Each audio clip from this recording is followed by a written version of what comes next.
Well, hi and welcome to my shop. Thanks so much for joining me here this morning. Oh my gosh, I've hooked up a whole pile of wires and equipment to this radio, and I'm ready to start trying to get a foundational sense of this radio before I start changing capacitors in it. So I've tried to set this up so some of the more critical elements in the radio can become visible on some of my displays here, and that's why you see the SDR in the lower right, you see the scope in the upper right of your screen, and a few other things are going on here. So I'm going to quickly explain my setup, and then we're going to turn this radio on and see if any of this actually worked out. So first thing is the signal I'm going to feed into this radio via the antenna is going to come from the sweep generator here, which is set to sweep through the AM band from 530 all the way up to 1600. So that's what it should do. It should sweep through the band. While it's doing that, and the radio of course is tuned to only one frequency. So at some point in the sweep, the signal generator will put out the frequency that the radio is tuned to. At that point, a 460 kilocycle component will appear at the front of the IF. The IF is tuned to 460, so that will go right through the IF, come out the other side of the IF amplifier, where it will be intercepted by the oscilloscope. So here's the oscilloscope connection. It's actually made to the one pin on the volume control, the top of the volume control, where the audio signal is fed in. What's also there is AVC voltage is sitting there too. At least I believe it's there. So we should be able to pick it up, put it on the scope. So every time the sweep goes by, the scope should blip. Now when we look at the scope is not set in its normal way. It's set to XY, which means that the X, the horizontal, is no longer driven internally with the scope's own trigger and sweep systems. So that stuff's off. The scope is sweeping though. I mean, you can see it going across. It's sweeping because the sweep signal is coming out of this signal generator. So the trick here, this is a big trick. The sweep signal coming out of here matches the frequency that this is transmitting out. There's two outputs on this. One is the sweep output going over to the scope. The other one is the actual sweeping signal output, which is fed to the antenna of the radio. So this coordinates the position of the dot with the frequency that's being thrown at the radio. So in other words, it's just sweeping. The scope will display a sweep with 530 here and 1600 there. That's what I'm hoping. And then somewhere in the middle, it should rise up and down as that frequency passes through the tuned point of the radio. That's the best way I can put it. Now, if you look below the scope on your screen, you see my SDR display. This is a bit of a long shot here too. So the SDR is displaying the medium wave band, the AM band. Boy, I better hope this radio is switched to the AM band. Oop, there we are. And so the antenna to the SDR radio is this lead here, and the crazy thing I've done with this is I've put this capacitance resistance substitution box in series with the hot lead of the antenna to the SDR, and then the other lead coming from the box here is connected into the radio. The difficulty here is a combination of things. The SDR, like any radio, is very sensitive to very low signals on the antenna, but at the same time the impedance of the input to the SDR radio is fairly low, probably a couple hundred ohms. What I want to do is I want to measure what's going on in a high impedance circuit in the radio. If I hook my SDR directly, if I just take the clip lead here, hook it right into the radio where I want to have it connected, which is the plate of the mixer tube, I'm going to be in for an exciting time. On the plate of the mixer tube is a very high voltage, 200 volts, somewhere around there. and that voltage will be driven right through the antenna circuit of my SDR radio, and I'm pretty sure if we don't hear it, we will see it and certainly smell the result of that. So I don't want any stinky results here, so just to be safe, I put this box in here. This box is kind of cool. I've selected the resistor capacitor in series. So on this box now, any power or electricity going through it is going through a resistor and a capacitor. The capacitor is going to block that high DC I was talking about, so it won't get through to my SDR radio, and the resistance will control how much signal is reaching the SDR also. So that's my theory. The problem with doing this, and you're probably already saying it, are these gigantic clip leads that are coming out of this box, this big box. All this hooked up in the radio frequency part of the radio. This just may not work out. But hey, time to experiment. Okay, there's a long explanation of everything I'm trying to do. Now, another thing is I want this to be a somewhat calibrated test. So if I get all this stuff working, then every time I make a change in the radio and then turn it back on to test it, I'm going to want all this stuff set exactly the way it is now. Nothing changed, so I can see a change on the instruments. And this is all a long shot, believe me. This is all long shot stuff I'm doing here. But why not? So this power supply is still supplying 6.3 volts to turn the tube heaters on, and the B plus is coming out of here. I checked the calibration of the B plus with my highly reliable digital meter, which is just sitting right here. And I discovered that when this meter on the actual instrument reads 200, the actual output voltage is around 175. 175 is good enough for us to carry on with this radio. The normal B plus is quite a bit higher, 230, 240, but 175 is plenty to do this stuff, I think. we can always raise the B plus up and down and see if anything changes in the radio, but I don't think the B plus variations would change any of the tuning and stuff like that we're after. Okay, enough talk. Let's double check everything. So here on the box, which is protecting my SDR radio, I've got the capacitance set to 0.001 microfarad. It's a fairly small capacitance, and the resistance set to a huge resistance of 10 megohms to start off with. So chances are the SDR won't even react. Now the stuff on the SDR, hey, that was interesting. I picked that up and it did something. Let's look at the SDR. So you can see the kind of problem I'm into here already. Yeah.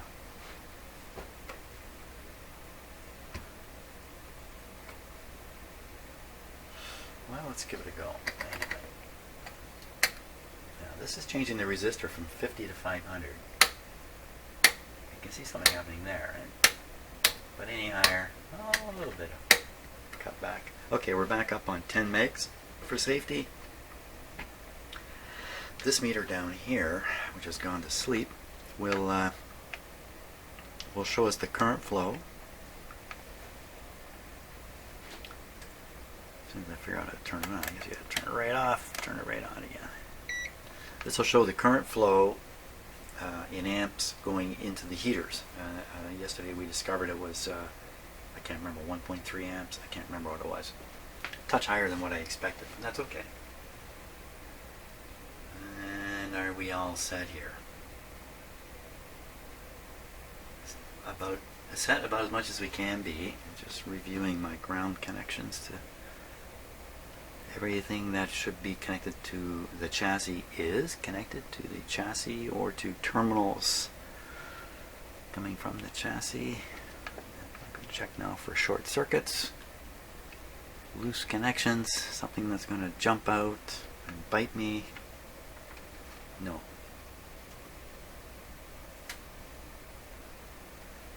Okay, I think we're all set here.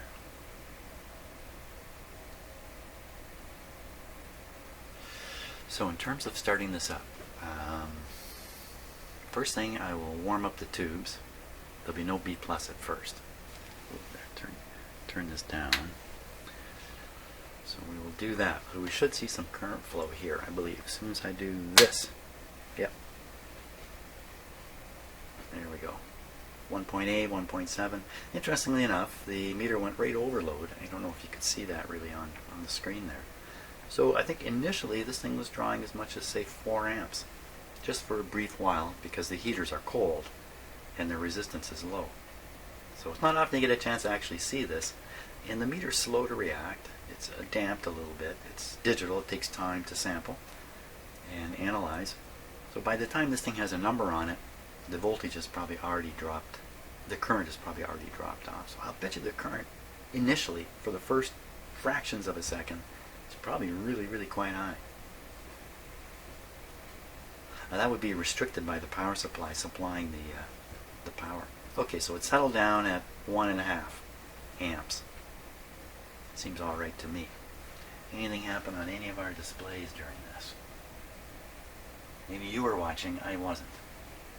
So now we're going to bring up the B+. This is going to turn on the radio. It's going to make sound out of the speaker, provided I have the volume turned up. Huh. So I see my scope is jumping a bit. Of course, the scope is connected to the volume control input. Right.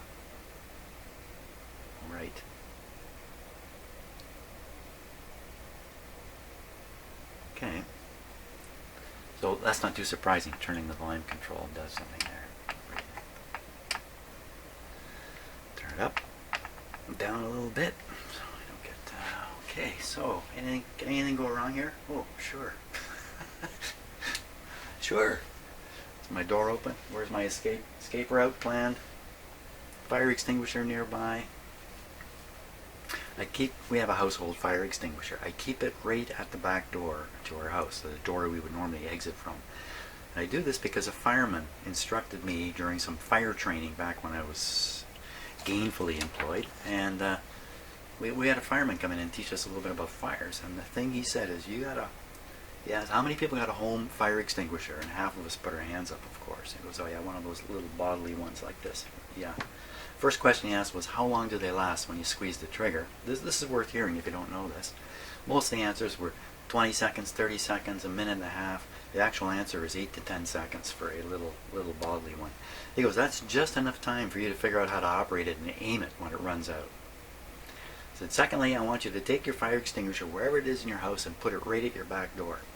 When a fire starts in your house, run for the fire extinguisher. When you get to the back door, forget about the fire extinguisher. Go out the door. That was his instruction. Make no attempt to fight your own fire. Just get the heck out and phone for help. There you are. I share this important fire safety news with you. So, okay. Now I'm really ready now for a fire in here.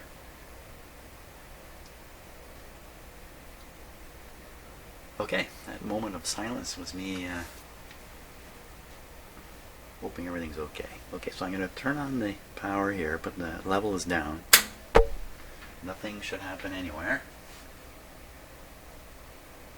Good, nothing has happened anywhere. Now I'm going to raise the voltage up. I'm going to watch this meter up here. We'll start hearing it up just above 100, I believe. We better. There we go. 50. There's 100. Okay, so that sound you hear now, we're going to leave it at 100. A little more. Let's put it there. So that sound you hear is the sound, I think, is the sound of the sweep generator.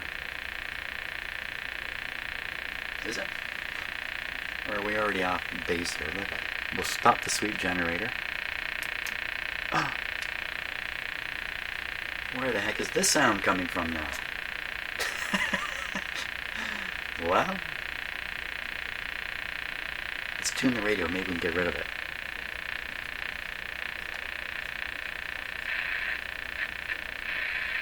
Even with the sound there, it's tuning.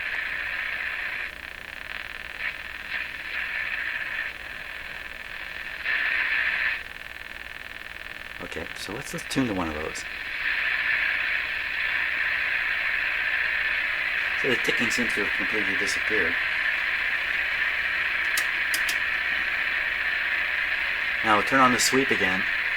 We should hear something. Oh, you know what? We may not hear anything because the sweep output level is very, very low. There's no signal going to the radio yet. So this came to life only because the sweep turned on. So let's turn up the output of this.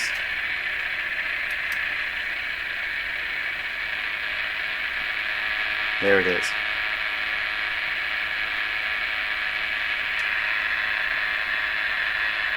Okay, so you can see it on the see something on the scope here. I don't want to say what it is.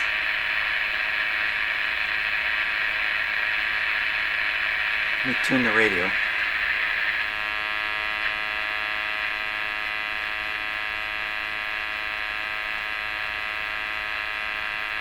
So I'm going to turn down the output of the signal generator a little bit.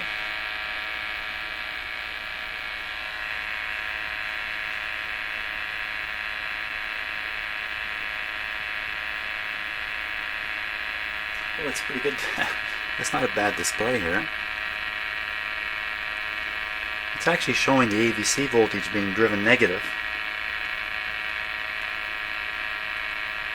This would represent the frequency the radio is tuned to. It's roughly between 530 and 1600. It's roughly in the middle. Let me look and see.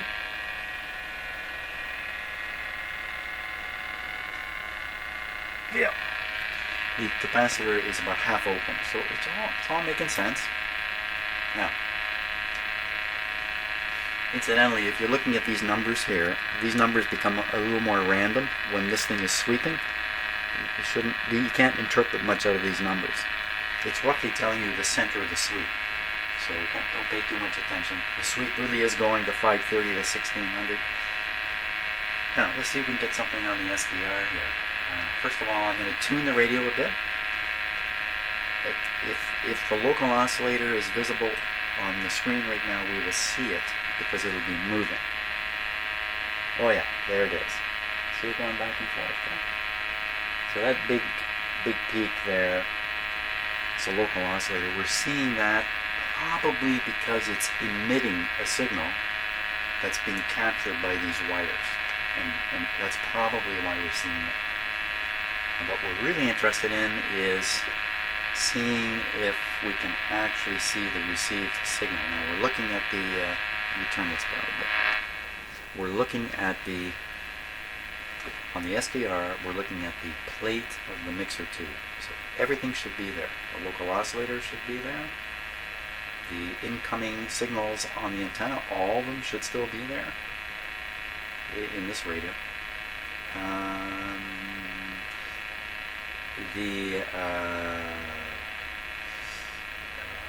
The mixing of those two things, the local oscillator and the set of frequencies coming in on the antenna, the mixing of them, all the products, the sum and the difference products should all be there. There should be a real mess of stuff on the plate of this tube. All of it presented to the IF, which is tuned to just 460 kilohertz. So all that stuff, only 460 makes it on into the radio. That's the theory. So we think we're tuned somewhere around, based on this. There's a very non-linear kind of thing going on, so maybe around 900. So I'm looking on the SDR display now to see if I can see anything happening around 900. And we'll tune the radio and watch.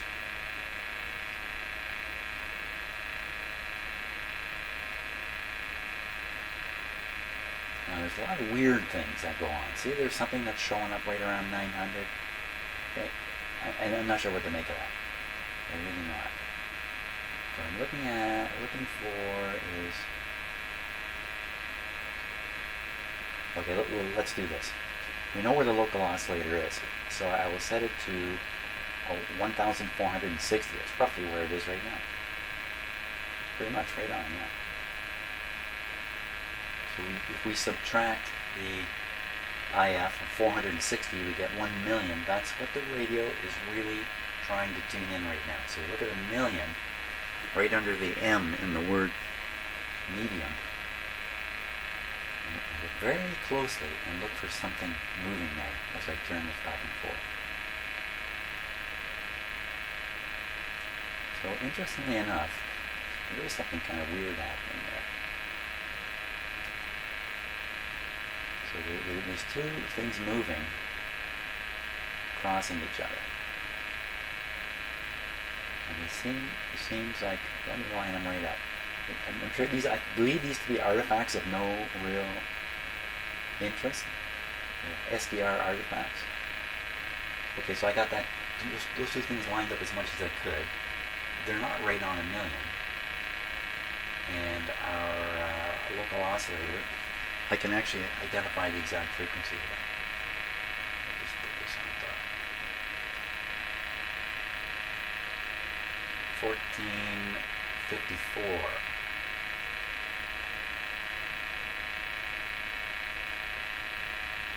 So this should be tuning the radio just below a million. You should see something here. Now there could be alignment issues, but again, I just think the stuff we're seeing here are weird artifacts. Okay, let's turn our attention to another area that's down here at 460. Right in here, and watch to see if we see anything going. Here we go. Tune the radio, anything moving down in there. Oh yeah. Oh, what's that thing? Shooting right through. You got all kinds of weird stuff moving around here. So SDR thing's not working out so well, except it's certainly identifying the local oscillator very precisely. But you know, I've got the resistance maxed out here.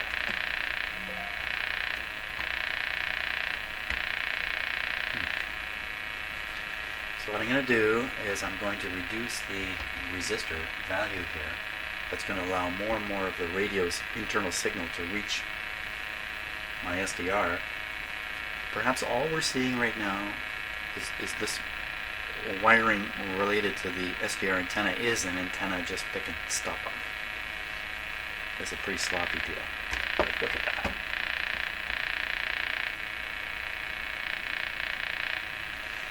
There we go.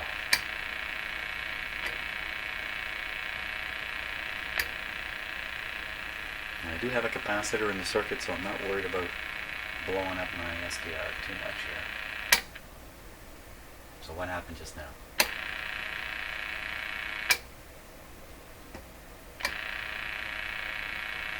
So I'm switching from 5,000 ohms to 500. At that point, this whole arrangement is starting to become more of a short circuit to the radio than a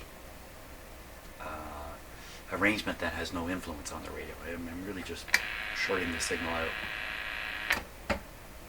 That's my belief.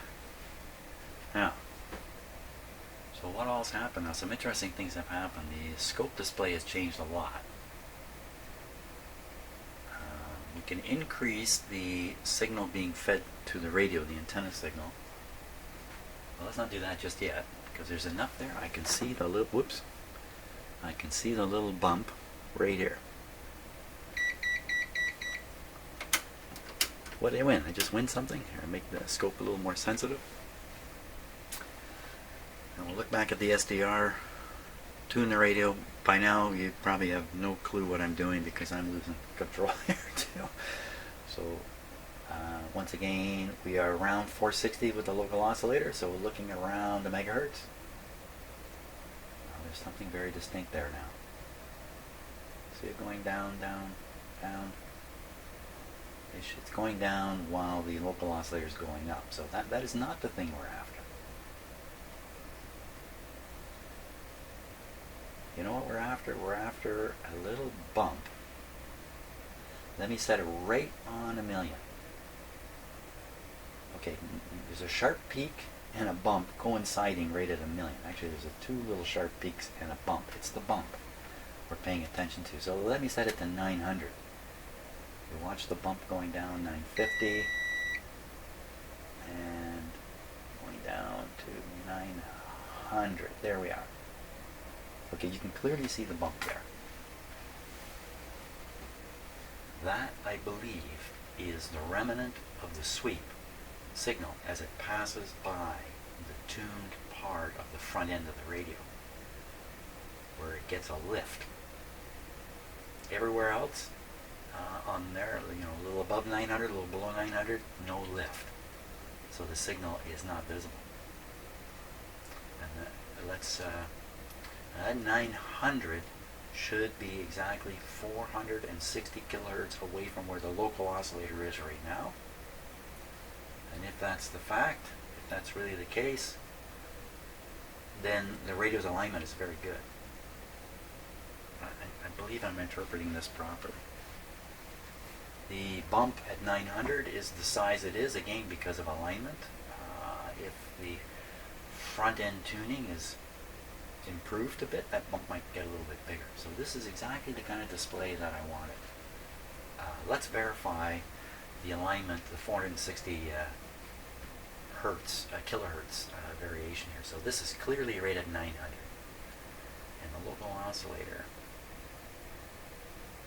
can actually set the radio to be tuned here. So what I've done is I've clicked to cause the SDR, which is a radio, right? Which produces one of these frequencies out the speaker, just like any other radio. You don't hear all this with an SDR. You hear just what you're tuned to right here. But by clicking on it, this frequency is now written up here. So we see 1364. That's interesting. That's almost exactly 100 below what is needed for a tuned frequency of 1 million. Anybody follow that? So in other words, like what I'm noticing is the 64 here. We change that to 60. 13360. Oh, that's 100 less than 1460. 460 is the IF. So we are 100 less than the radio would be if it were tuned to 1 million. 100 less than 1 million is 900. So what we're finding out is that this local oscillator and this front, I believe, this little curve here is the front end tuning peak lined up perfectly at this frequency. Now if we moved everything south, it might not line up so good. Okay, we can do that. So to make this easy, I could move this. Let's see. It's, well, we're down. If we were at 600 tuned, then the local oscillator should be 460 above that 6. It should be 1060, 1,060. So if we bring the local oscillator to right here, where the red line is now, we should find this bump has relocated itself to exactly 600. Okay, I'll tune the radio so the local oscillator comes down to where we targeted it. Watch that bump. Where's that bump going? Keep an eye on the bump. The bump is at 700. Bump is, I'm going to stop it with the bump. I can only look at one thing at a time, so I'll stop the bump right on 600. Stop the bump. I'd say right about there. Maybe a touch more. About there. So we look at the local oscillator. Look, I put the local oscillator right on our target. You see the bump is ever so slightly off. 600, not by much. Hey, that's pretty cool. Let's go up to the other end.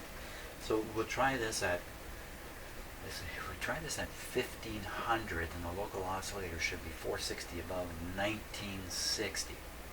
1960, hey, what were you doing in 1960? Okay, let's go up there. I gotta watch that. Oop, I watched the bump there. Something just fell. I don't know what it was. Watch the bump in case it fades out and you can't see it anymore. It's pretty hard, you know, once you lose track of it. So I think the bump is at 1200. 1200. Bump. Not much of a bump anymore. 1300. Wouldn't you say? I forgot where I was going now with this. 1960, wasn't it? 1960? Okay, I'm going to put the local oscillator right up at 1960. We'll hunt the bump down in a sec. That's about 1960 there. Now, so we should be tuned to 1500. Let me just rotate it back and forth. See where the peak is. Never mind those tall guys. So I don't see it anymore. I gotta go down a bit. I lost track of it. Okay, so I see the bump at 1300. I'm going to move it up to 1400. Oh, it's really hard to see now. 1500. I'd have to guess that's around 1500 there. Really hard to pick up the bump, and that tells you something. Either my testing technique is bogus at this point. Now, if we turn our attention to the oscilloscope, which has been doing lots of stuff.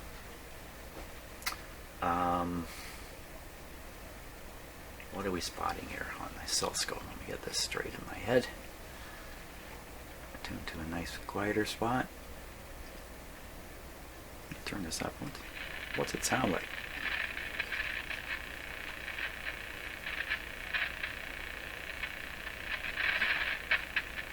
I'm not sure what those impulses of noise are.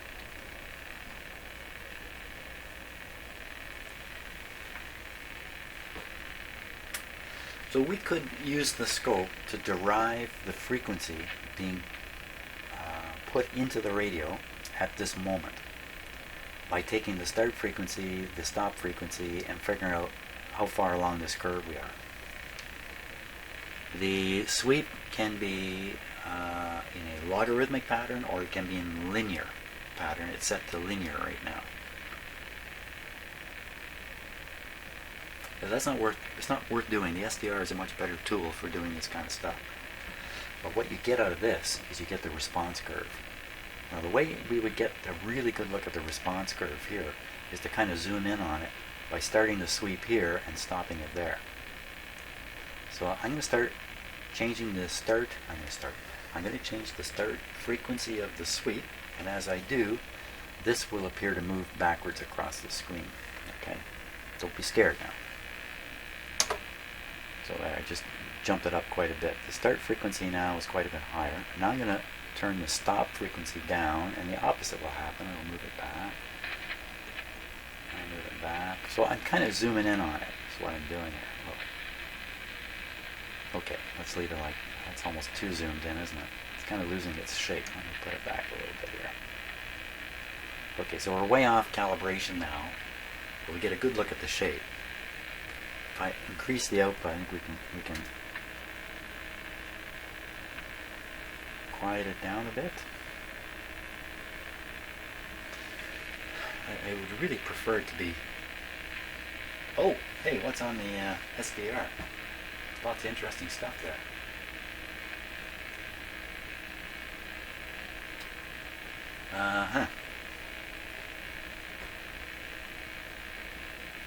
The sweep now, let me check where the sweep is running here. The sweep is ending at 1170. It's starting at 11,200. So it's 11.2, like 1.12 to 1.17.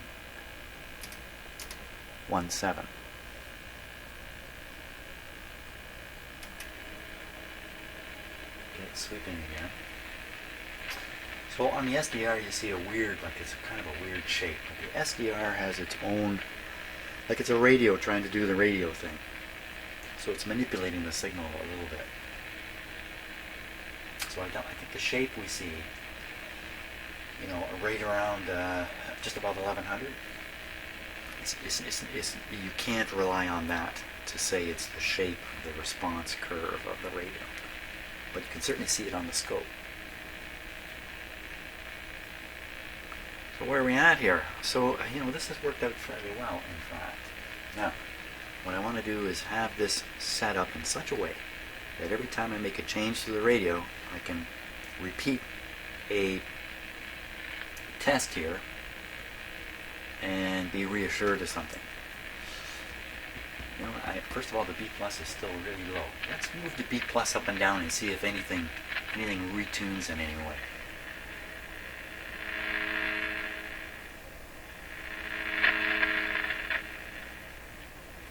So I'm looking at the scope myself, and it doesn't seem to be. You know, it may be. It looks like right here it's dead center on the center line, but as I turn up the B plus, it appears to move upwards a touch. The B plus is about 100 volts right now. Let's go a little higher with it.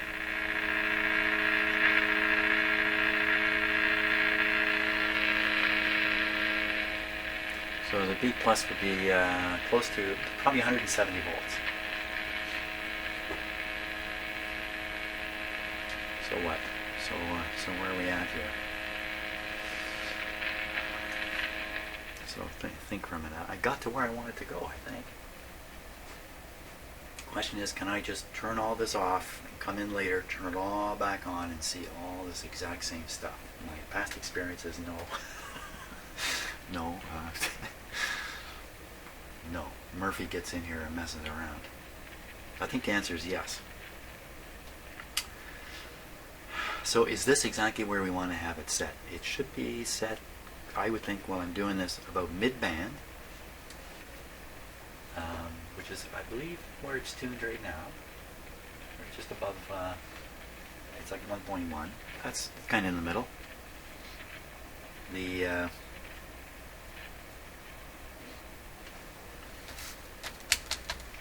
exact, now let's see, so let's say I want to put this dead center here. What's the easiest way of doing that without doing too much? I think you just tune the radio.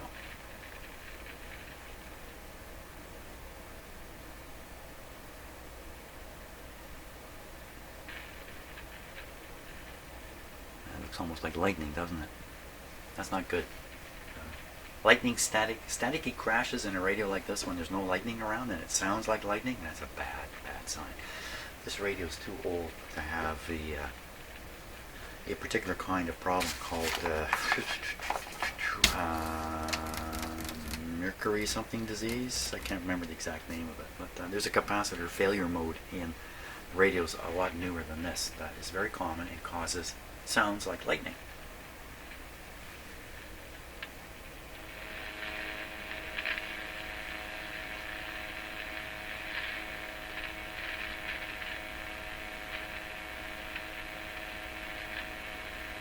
So that's an interesting observation too, because this may be telling us that there's another capacitor in here that is actually having what are called partial discharge failures in it.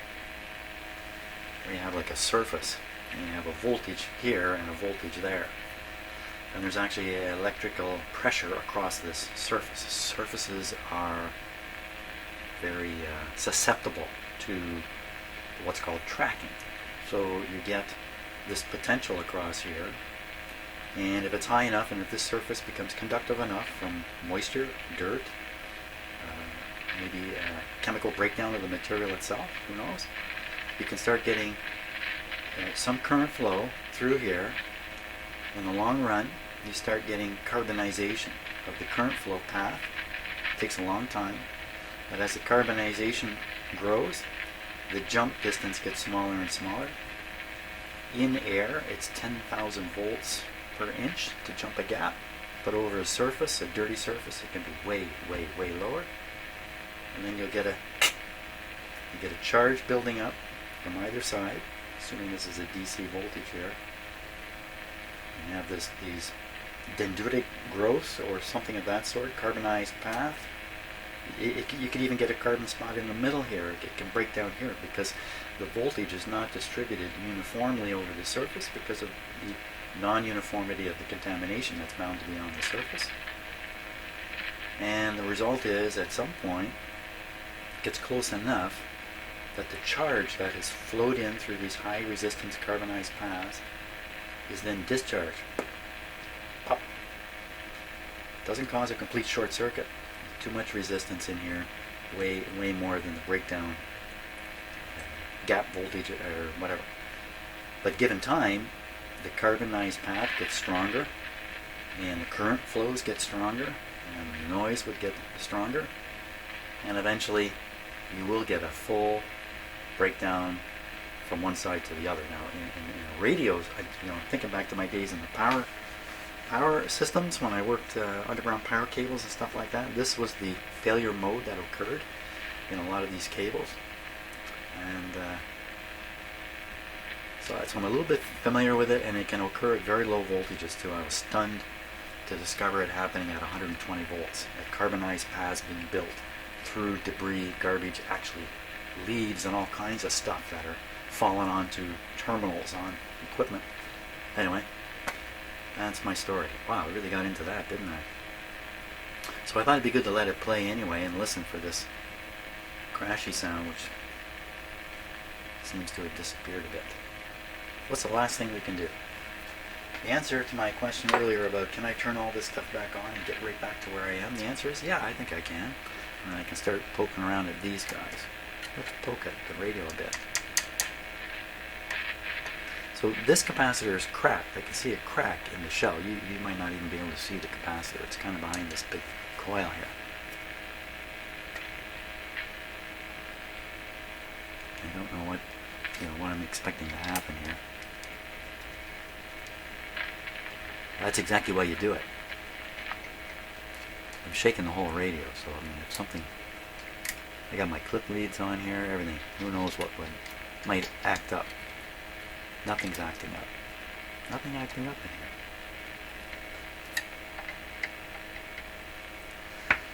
Very good. I think I've achieved my goal for today. So, we just shut her all down. Oh, you know what we could do? We could do one more thing. Where are we on the clock here? I don't know. One more thing we can do is assess what, I'm going to do that during the day. During the day, on my own time, I'm going to assess, I'm going to develop a repair plan for the radio, where to start, where to finish in terms of changing out components, in order to try to reveal as much as possible about the radio. I do this all the time. It almost never works.